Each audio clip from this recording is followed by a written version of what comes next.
Donc, Madame Lagraffy. Merci, Monsieur le Président. Merci au rapporteur, chers collègues. Je reviens ce matin d'un déplacement dans ma circonscription au Dos-Congo. Là-bas, comme ailleurs, dans la circonscription de Madagascar aux Émirats, effectivement, les Français me font part de leur difficulté à obtenir des rendez-vous. Et c'est vraiment là le sujet le plus important.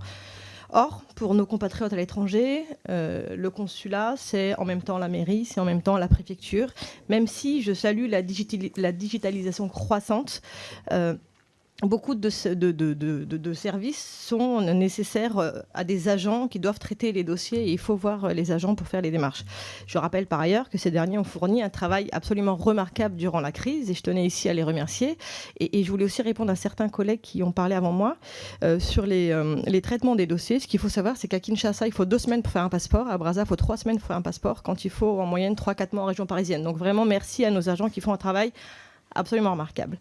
En plus de facteurs liés au contexte actuel des diminutions successives des effectifs du ministère, dont vous faites part dans votre rapport, tout ceci a engendré, pour ce qui concerne les relations entre les Français et l'administration consulaire, une augmentation conséquente du délai d'attente, et ce qui impacte la qualité du service, mais aussi le sentiment anti-français qui vient beaucoup du service, notamment des visas.